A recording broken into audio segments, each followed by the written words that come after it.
दूसरे रिश्ते पति पत्नी से बढ़कर है। मैं आपको बता रहा हूं, पति पत्नी के बिना कोई रिश्ता नहीं है। कई बार हम अपने माता पिता को पहला आदर देते हैं, सम्मान देते हैं, जरूर देना चाहिए, लेकिन माता पिता बनने से पहले वो पति पत्नी बने। हालेलुया। इससे पहले कि चाचा रहे, चाची रहे, दादा रहे, दादी रहे, कोई भी रिश्ता बना है तो ये पति पत्नी के द्वारा ही रिश्ता बना है। हालेलुया। इसलिए ये जो रिश्ता है सबसे पहला रिश्ता, अगर ये रिश्ता परमेश्वर नहीं बनाया रहता तो कोई माँ बाप भी नहीं बन सकता। अब बिना विवाह का माँ बाप बन के दिखाइए, कितने लोग आदर करेंगे आपको, कितना सम्मान देंगे? है? बिना पति पत्नी का आप दादा और दादी बन के दिखाइए, पॉसिबल नहीं है। इसीलिए परमेश्वर का योजना बहुत ही अद्भुत है और वो इस रिश्ते के द्वारा ही दुनिया का सारा रिश्ते को बनाया है। इसीलिए परमेश्वर इस रिश्ते को पहला स्थान देने के लिए हमें कहता है और इस रिश्ते को बहुत ही संभाल के रखने का भी जरूरत है।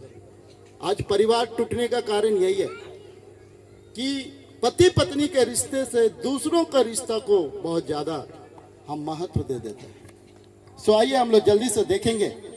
पता नहीं आप लोग बाइबल लाए कि नहीं लाए, अगर लाए हैं तो देख सकते हैं। Praise Lord, praise Lord. ये परमेश्वर का रोटी है ना, दिया हुआ आत्मिक रोटी है, इसलिए इसको हमेशा लेके घूमिए, जब मिलता है खा लीजिए।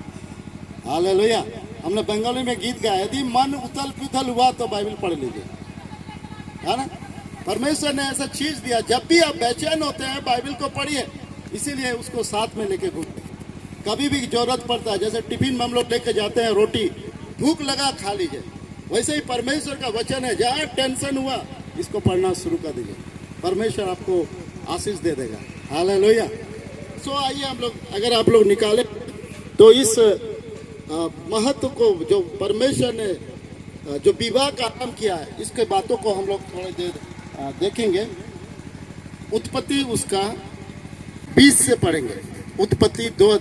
इसलिए जवानों, यदि आप परमेश्वर के मदद से घर को नहीं बनाते हैं, यदि परमेश्वर के मदद से वो भाई को नहीं चुनते हैं, यदि परमेश्वर के मदद से बहन को नहीं चुनते विवाह के लिए, तो ये आपका खतरा है, क्योंकि अरेंजमेंट तो उसने किया। कोई पास्टर जो अरेंजमेंट नहीं कर सकता, हम खोज सकते हैं, हम मेल करवाने की कोशिश करते हैं, लेकिन ये तभी होता है और वही स्त्री आपके पास आता है या वही भाई आपके पास आता है जिसको परमेश्वर ने ठहराया। हालेलुया। इसीलिए इस बात को समझना है कि हमारा जो विवाह है ये परमेश्वर के द्वारा आज नियुक्त किया गया, परमेश्वर ने ठहराया। इसलिए परमेश्वर के मदद से ही हमको परिवार बनाने की जरूरत है। इसलिए हर दिन जब आप पति पत्नी के रूप में जुड़ते हैं, परमेश्वर की सहायता लीजिए, परमेश्वर से प्रार्थना करिए कि परमेश्वर आपने हमें जोड़ा है, इस परिवार को आशीष। हालेलुया। और जब भजन 128 को पढ़िए, उसमें सारा पारिवारिक आशीष दिया। कब लिखा है, धन्य है वे जो परमेश्वर का भय मानते हैं और उसकी आज्ञा को पालन करते हैं। आपको परमेश्वर का भय, पति पत्नी मिलके परमेश्वर का भय को मानिए, लिखा है सब जरूरत को पूरा करेगा। भजन 128 सब जरूरत को पूरा करता है। हालेलुया। प्रभु ने बनाया है परिवार को, उसी ने अरेंजमेंट किया है। हम हैं और आप, जब तक हम पति पत्नी के रूप में इस दुनिया में रहते हैं, परमेश्वर की मदद से अपना जीवन को बिताइए। परिवार का, परमेश्वर का मदद से परिवार को हैंडलिंग करिए, प्रभु आपको आशीष करेगा। सिर्फ आपको ही नहीं, आपकी कमाई को, आपके बच्चों को, आपके नाती पोतों को आपको बहुत दीर्घायु देगा। ये 128 का भजन में लिखा हुआ है।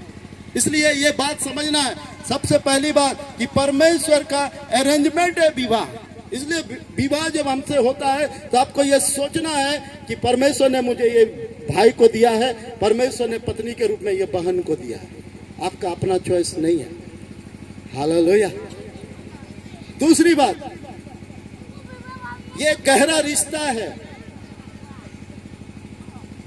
एक गहरा रिश्ता इसलिए है क्योंकि ये जो है आदम की पसली से बना है।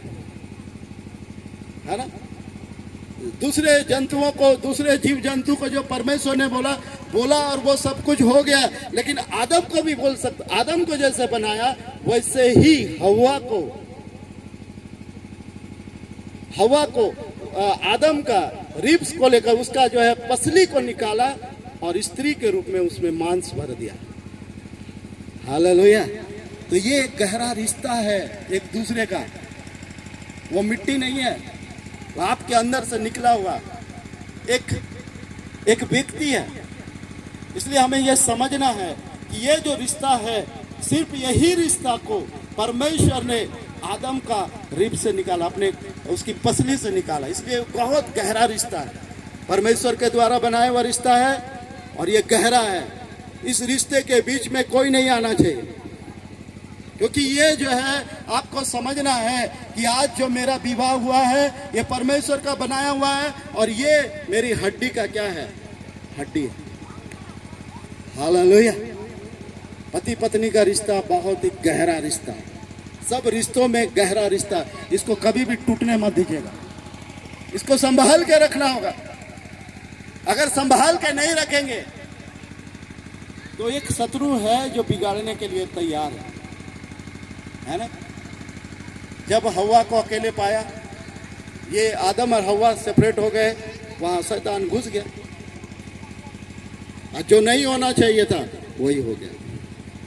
यदि आप पति पत्नी के बीच के रिश्ते को मजबूती के साथ नहीं रखिएगा तो शैतान को घुसने में टाइम नहीं लगेगा और वो परिवार को बिगाड़ देगा, कई श्राप को लेके आ जाएगा और परमेश्वर से दूर हो जाएंगे। इसलिए संभाल के रखना है अपने पत्नी को और अपने पति को, क्योंकि ये जो है बहुत डीप रिलेशनशिप है। कई बार हम लोग इस डीप रिलेशनशिप को दूसरों में बदल देते हैं, अपने बच्चों में ध्यान दे देते हैं, अपनी सेवकाई को ध्यान दे देते हैं या माता पिता को ध्यान दे देते हैं। आप इस रिश्ते को संभाल के अपने बच्चों को संभालना, इस रिश्ते को संभाल कर अपने माता पिता का आदर और सम्मान करना, इस रिश्ते को संभाल कर आप सेवकाई को करना है, क्योंकि ये एक बहुत ही डीप रिलेशनशिप है, गहरा है। हालेलुया। क्योंकि पत्नी को पसली से निकाला है। तीसरी बात जो हमें समझना है, लिखा है उसके बाद का पद में 23 पद में 22 पद में लिखा है, और यहोवा परमेश्वर ने उस पसली को जो उसने आदम से निकाली थी स्त्री बना दिया और उसको आदम के पास ले आया। और आदम ने कहा, यह मेरी हड्डियों में की हड्डी और मांस में का मांस है, सो इसका नाम नारी होगा, क्योंकि यह नर में से निकली है। हालेलुया। तीसरी बात, आदम ने अपना पत्नी को पहचाना। हालेलुया। जब परमेश्वर ने उस स्त्री को बनाकर उसकी पसली से निकालकर उसके पास लाया तो उसने पहचाना, उसने समझा इस बात को, ये मेरे अंदर से निकली हुई है, मेरा जोड़ी है और इसके द्वारा परमेश्वर मुझे आशीष देने वाला है। अपने पत्नी को पहचानना है, उसे समझना है। बहुत लोग अपने पत्नी को नहीं समझने के कारण से या पति को नहीं समझने के कारण से ये रिश्ता में बहुत बड़ा दरार आता है। आदम ने हवा को पहचाना और उसने एक नया नाम दिया, क्या है? नारी। हम लोग भी नाम देते हैं ना, शादी होने के बाद कोई स्वीट हार्ट बोलता है, कोई हनी बोलता है, तो बहुत कुछ नाम चेंज कर देते हैं, अपना पसंद से नाम देते हैं कि नहीं देते? देते हैं। लेकिन पहचानते कितने लोग हैं? ये मेरा बहुत ही कीमती चीज है, ये मेरे लिए मेरा लाइफ पार्टनर है, ये सहायक है, ये मेरा साथ साथ जीवन को जीने वाला एक व्यक्ति है जो मेरे हर चीज में साथ देता है।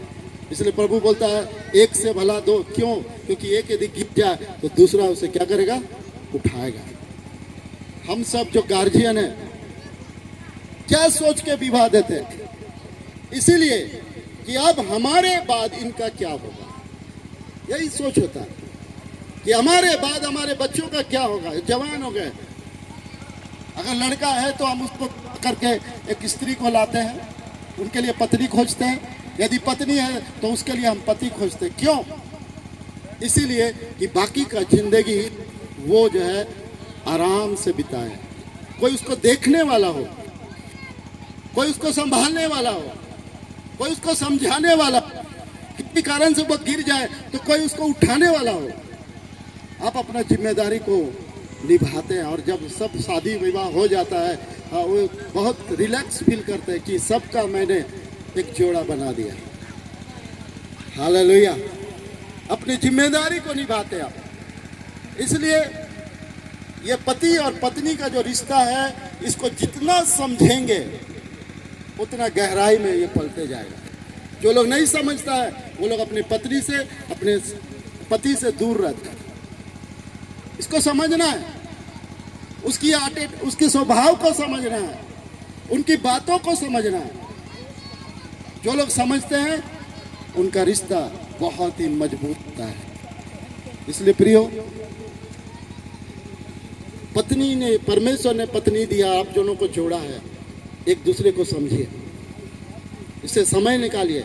समझने के लिए, कोई भी चीज को समझने के लिए बार बार स्टडी किया जाता है, एक बार में नहीं समझेंगे तो साथ, लेकिन अपनी पत्नी को समझे। अभी तक मैं अपनी पत्नी को समझता हूँ, अभी तक मैं पत्नी को पहचानने की कोशिश करता हूँ गहराई से, ताकि उनका रिश्ता जो है हमारे साथ मजबूत रहे। हालेलुया। चौथी बात, इस कारण पुरुष अपने माता पिता को छोड़कर अपनी पत्नी से मिला रहेगा और वे एक तन बने रहेंगे। हालेलुया। एक वाचा है, एक कवेनेंट है, वाचा। क्या वाचा है? कि लड़की भी अपनी माता पिता से अलग हो जाती है। हम लोग अलग करते हैं, हम गलती करते हैं इस बात में। आप विवाह दे रहे किस लिए?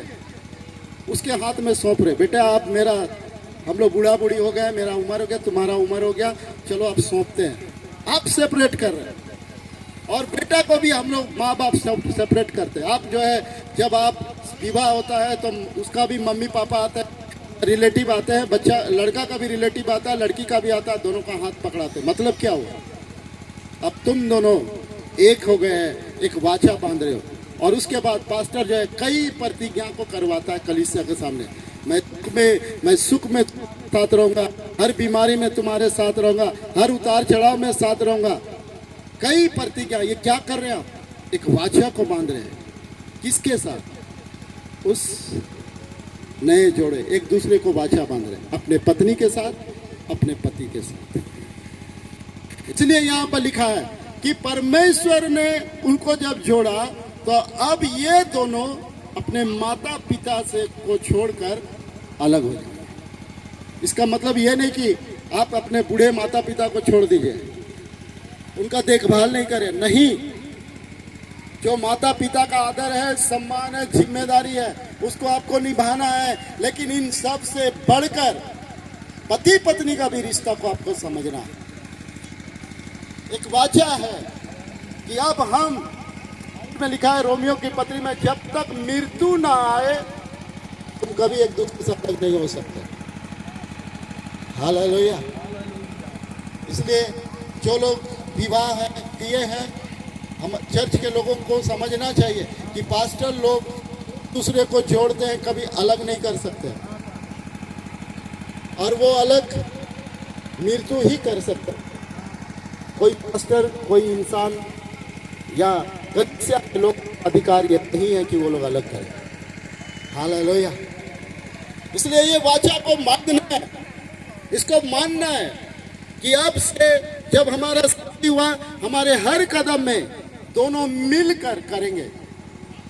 मनुष्य होने के नाते पति भी गिरता है, मनुष्य नाते के होने के नाते पत्नी भी चुक जाती है कई बार, लेकिन वहां आपको उठाना है, क्योंकि आपने वाचा मारा है। आपने एक डिसीजन लिया है कि मैं तुम्हारे साथ रहूंगा, हर परिस्थिति में साथ रहूंगा। कई बार आपको लगता है कि चलो अभी विवाह हो गया है, अभी विवाह होने जा रहा है, और ये कुछ वाचा को पास्टर जो है फॉर्मेलिटीज पूरा करने के लिए बोलता है और आप बोल देते हैं, आप भूल भी जाए क्या क्या बोले थे आप। कई बार मैं चूक जाता हूं तो मेरी पत्नी बोलती याद करिए क्या बोले थे उस दिन को, है? तो याद है नहीं याद है, ताऊ उस समय जोश में बोल देते है कि नहीं, लेकिन आधा याद रहता है। तो हम ही बोला आप ही याद रहा भाई, आपने ऐसा बोला था। हालेलुया। ये परमेश्वर के सामने क्या बनते हैं, हर परिस्थिति में साथ देंगे। कब पहचान हमारी होता है, जब हमारा परिस्थिति खराब होता है। क्या पत्नी को आप उस समय संभालते हैं? क्या पति को आप उस समय संभालते हैं जब सब परिस्थिति खराब हो जाता है? या फिर अयूब की पत्नी जैसा दो चाल सुना के चल देते हैं? होता है ना। ये रियल में वाचा जो बांधे रहते हैं, जो प्रॉमिस किए रहते हैं, जब परिस्थिति खराब होता है तब समझ में आता है। कितना हम प्यार से उस समय बात करते हैं, कितना हम उसके हाथ को पकड़ते के चलते हैं। पार्क में हाथ पकड़ के चलना पसंद है ना। सब जगह में हाथ पकड़ना अच्छा लगता है, चलना भी चाहिए। लेकिन जब परिस्थिति खराब होता है, क्या आपका हाथ उस समय एक दूसरे को थामता है? ये सोचना है। क्या उस समय हमारे मुंह एक आदर और सम्मान की बात निकलता है? क्या उस समय हम अपने पति के लिए एक सहारा बनते हैं, या अपने पत्नी के लिए सहारा बनते हैं? या फिर विश्वासी होने के नाते वचन से मारपीट करते हैं ना।